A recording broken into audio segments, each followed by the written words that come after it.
urged the committee to... Before Monday morning's Senate Education Committee hearing, witnesses seemed all in for a House school funding bill that would boost teacher pay and balance school budgets. But after a dramatic update, that was no longer the case. I'm for the majority, but I'm concerned with the added language around vouchers. Senate Republicans changed House Bill 100 to include an education savings account program. The Senate has priorities for public education and for moms and dads across Texas to have the choices that they need for their individual students' education priorities. And so at this late stage of session, it's important for us to be able to include all of these options in one large school finance bill, and HB 100 was ideal for that as a vehicle. Republican senators on the committee also touted how the amended bill brings $9 billion to school districts and will increase the amount schools get per student by $50. That's less than the $90 the House originally proposed. The Education Savings Account aims to be available to the more than 5 million Texas public school students, with some prioritization for those in underperforming campuses. Advocates for students living with disabilities are worried. For every child that leaves,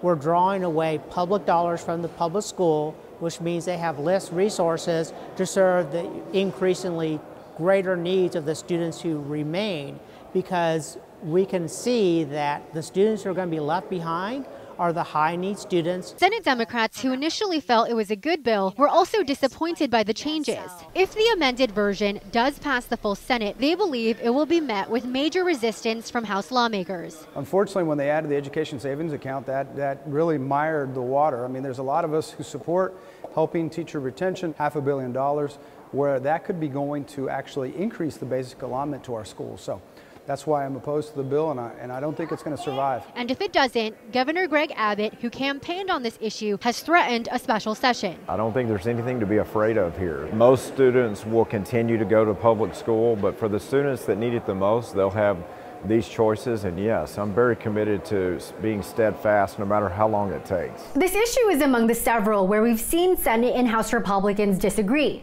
If the House doesn't accept this major change, lawmakers from both chambers will have to hammer out their differences in closed-door meetings. For Spectrum News, I'm Rena Diamante. Thanks for watching our YouTube channel. For more refreshing stories about your community, click the subscribe button over here. You can also download our Spectrum News app and tune in to Channel 55 on Dish and DirecTV to get live news coverage, weather updates every 10 minutes, and more. We'll see you then.